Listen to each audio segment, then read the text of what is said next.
Back in college, I had a writing professor who liked to go off on tangents during class. A fantastic excuse to zone out.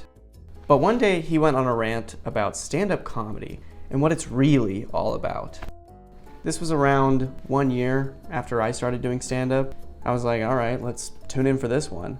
His theory was that most of stand-up comedy can be boiled down to people playing into stereotypes about themselves. Like an Asian comic making fun of Asian accents, or a Middle Eastern comic joking about looking like a terrorist in front of the TSA. Basically, people debasing themselves and their upbringing for a cheap laugh. Which, obviously, stand-up comedy is so much more than that, especially at the professional level. This professor later revealed to us that he had tried stand-up comedy once and bombed, which explains why he was bitter. But to be fair to him, at the amateur level, a lot of people do steer into that type of self-deprecating comedy. You'll see all kinds of, I'm from the South, so I don't read too good. Or, I have a mustache, so don't trust your kids around me. Which, that's actually one of my own pet peeves, those jokes.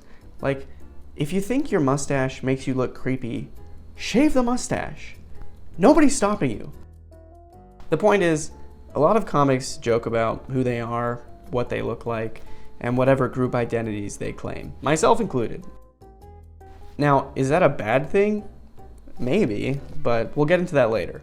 First, let's talk about why I think this is the case. One thing to understand is when you're a nobody doing stand-up comedy, each set is a self-introduction. The audience is naturally curious about the person on stage, and they often make assumptions. Sometimes, as a performer, you have to address those assumptions. And what's interesting is, when you've introduced yourself enough times, you start to learn the impression that you give off to other people. You learn what aspects of your appearance or personality stand out the most. I typically open with a joke that addresses where I'm at in life, Gen Z, recent college graduate. This is because I've learned that a lot of people think that I look like a young boy.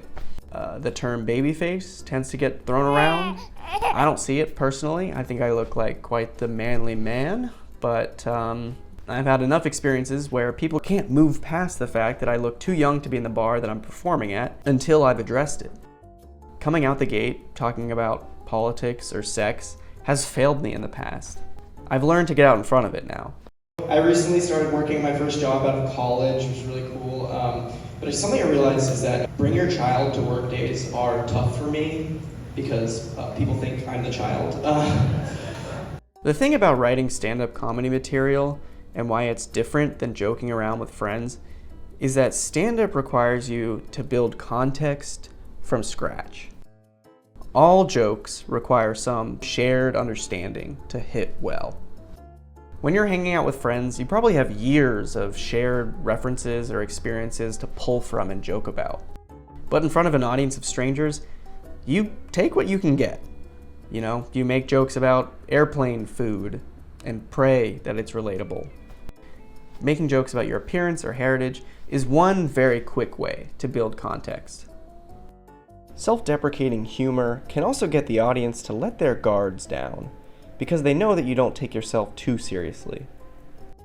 But hey, if you're an aspiring comic, maybe it feels bad to joke about yourself like that. Maybe it feels like you're putting yourself in a box. Well, there's no rule that says you have to shit on your identity. You don't have to do anything in comedy besides not wear shorts. Comedy clubs don't like shorts for some reason. But the faster you can let the audience know what you're about, the sooner they'll be able to understand the context behind your jokes. One of my favorite comedy albums is The Woke Bully by Marcela Arguello. She starts by talking about what she looks like and what her background is, and from those early jokes, we see the kind of personality she has, and it's funny when she moves on to deeper topics and we hear her reaction to different experiences or aspects of society. There's actually a theory in communication called social penetration theory, which describes how people form relationships by revealing information about themselves that's increasingly personal or intimate. like slowly peeling back the layers of an onion. That's how you build a connection. And in my view, this is the true power of stand-up. It's that you get to control the narrative of your life through jokes to be seen more as a complex, layered individual than as a member of some ethnic, sexual, or gender group. So no, I don't think it's bad to make jokes about who you are, as long as you also try to show that you're more than what's on the surface.